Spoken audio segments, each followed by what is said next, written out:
मेरे नीचे अभी भी क्लाउड फॉरेस्ट के कुछ हिस्से हैं, मगर ये मेरे लिए अच्छी खबर है क्योंकि वहाँ मुझे रात बिताने लायक एक अच्छी जगह और अच्छा खाना मिल सकता है।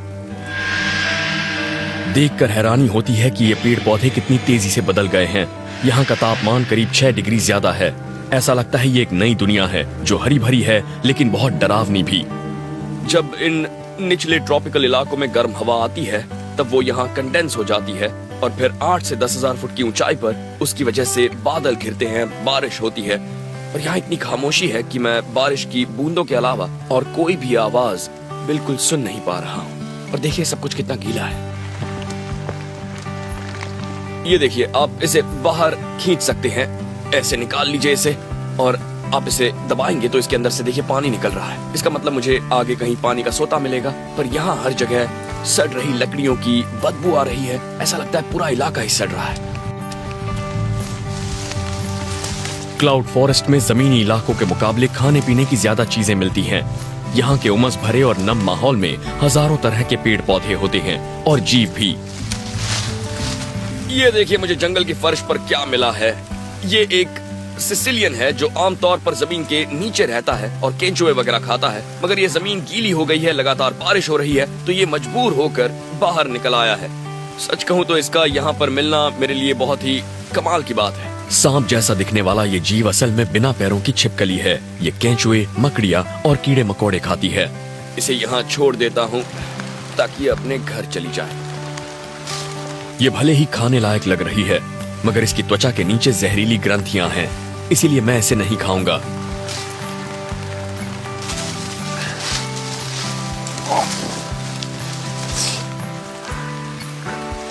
मैं अपने सेना के दिनों से ही जानता हूं कि जंगल में आना जाना कितना मुश्किल हो सकता है। कई बार तो दिन भर में आप मुश्किल से 1 मील का सफर तय कर पाते हैं और आप ये देखकर इसकी वजह समझ सकते हैं।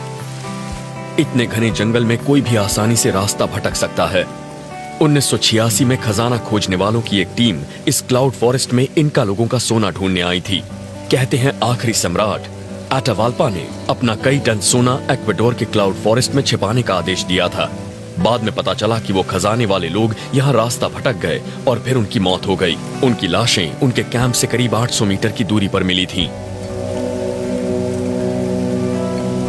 इस जंगल में जैगुआर और सांप भी रहते हैं मगर वो बहुत कम नजर आते हैं। पर यहाँ उनसे भी खतरनाक है यहाँ के कुछ पौधे।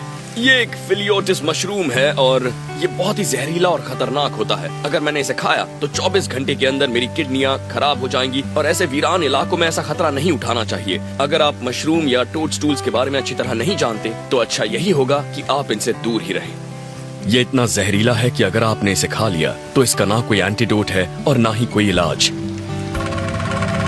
मैं अभी पहाड़ी की तरफ जा रहा हूँ। वहाँ नदी मिलने की संभावना ज्यादा है लेकिन मेरी रफ्तार बहुत धीमी है। यहाँ की नमी और उमस की वजह से यहाँ के पौधे भी साल भर में करीब 20 फुट तक बढ़ जाते हैं। ये बहुत तेज है और उनकी बेलों से इतना घना पर्दा बनता है कि सामने ठीक से कुछ नजर भी नहीं आता। मैं इस सब के बीच पूरी तरह से उलझ गया हूँ।